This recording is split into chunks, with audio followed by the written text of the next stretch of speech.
Bienvenue. Aujourd'hui, on plonge au cœur d'un des plus grands casse-têtes pour les entreprises. Comment est-ce qu'on peut bien construire l'équipe de demain quand on ne sait absolument pas de quoi demain sera fait? C'est un vrai défi stratégique et on va voir ça de plus près. C'est la grande question, n'est-ce pas? Toutes les entreprises essayent de deviner de qui elles auront besoin dans le futur. Mais comment faire sérieusement dans un monde où la technologie, les marchés, tout change à une vitesse folle? C'est presque mission impossible. Alors en France, on a un outil pour ça, la GPC. Il faut voir ça un peu comme la boule de cristal de l'entreprise. C'est la méthode qu'on utilise pour essayer de faire le lien entre la grande stratégie, les ambitions et les gens, les compétences qui vont devoir la mettre en œuvre. C'est vraiment le cœur du sujet. Alors voilà le programme. On va commencer par l'approche à l'ancienne, très axée sur les chiffres. Ensuite, on explorera une vision complètement différente, centrée sur les compétences. On verra un modèle qui tente de réconcilier les deux, pourquoi c'est si compliqué, avec 3 tensions majeures, et on finira sur ce qui est au fond le vrai défi. C'est parti.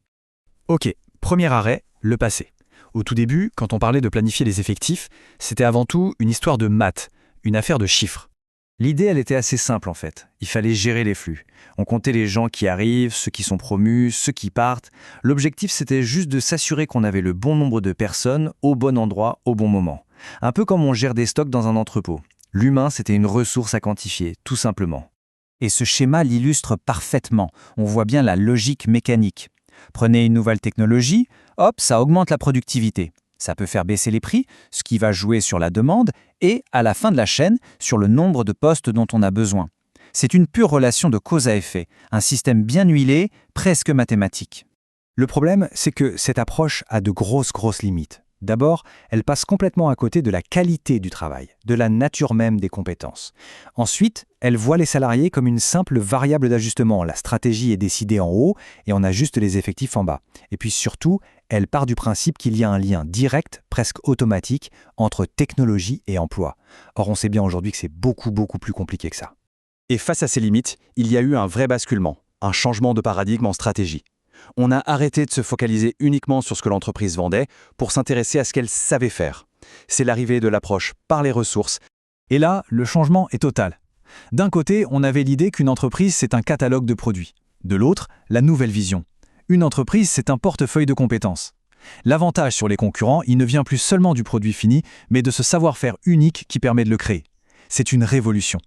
Et cette citation, elle résume absolument tout. Le point clé, c'est que le talent d'un seul individu, ça ne suffit pas.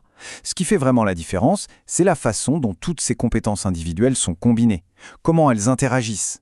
C'est cette alchimie, ce qu'on pourrait appeler le génie collectif de l'organisation. Du coup, la question c'est comment on fait pour concilier le vieux monde, celui où il faut compter les postes, et ce nouveau monde centré sur les compétences collectives. L'auteur de la source qu'on analyse propose un modèle, une sorte de plan, pour essayer de jeter un pont entre ces deux univers. Et voilà ce fameux plan. Bon, ça peut paraître un peu complexe au premier abord, mais l'idée de fond, c'est de créer un système qui arrive à connecter l'analyse des compétences de chaque individu, le dada des RH, avec l'analyse des compétences collectives, qui, elles, sont au cœur de la stratégie de l'entreprise. L'ambition, elle est immense, soyons clairs. Il s'agit de créer un fil direct entre la gestion de carrière d'un salarié et son plan de formation et les très grandes décisions stratégiques de la boîte.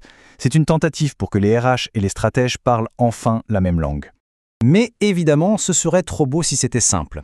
Ce beau modèle, sur le papier, il se heurte en réalité à 3 énormes tensions. 3 forces contraires qui rendent sa construction, incroyablement difficile. La première tension, c'est celle entre les chiffres et la nuance.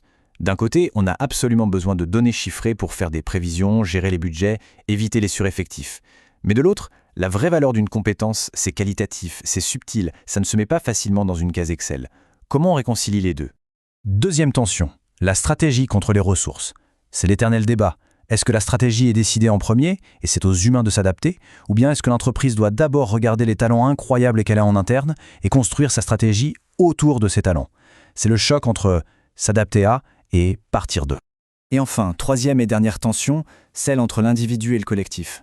Pour les ressources humaines, une compétence, elle est souvent incarnée par une personne, elle est sur un CV. Pour les stratèges, la vraie compétence, celle qui donne un avantage, elle est collective, elle appartient à l'organisation tout entière, et elle reste même quand les gens s'en vont. Et ces 2 visions ne sont pas du tout les mêmes. Bon, alors, avec toutes ces tensions, qu'est-ce qu'on fait? L'idée la plus intéressante, c'est que peut-être le but du jeu n'est pas de les résoudre. Le véritable enjeu se situe ailleurs. Et voilà, on arrive au point central de toute cette analyse. Le but, ce n'est pas de créer un système parfait, une usine à gaz qui réglerait tout. Ce fameux décalage entre les besoins de l'entreprise et les compétences disponibles, ce n'est pas un problème à corriger. C'est une condition permanente. Il faut apprendre à vivre avec et à le gérer en continu. Alors, si on reprend notre schéma de tout à l'heure, il faut changer notre regard sur lui. Ce n'est plus un plan de construction pour une solution miracle. C'est plutôt une carte. Une carte qui montre les pôles opposés, les forces contraires, entre lesquelles une entreprise doit sans cesse naviguer. Finalement, le vrai défi, le véritable art pour les dirigeants et les RH, c'est de devenir des équilibristes, maîtriser l'art de jongler en permanence entre ces forces opposées, le besoin de chiffres et la richesse du qualitatif, la grande vision stratégique et la réalité des talents humains qu'il apporte. Et ça nous laisse avec cette question finale pour réfléchir.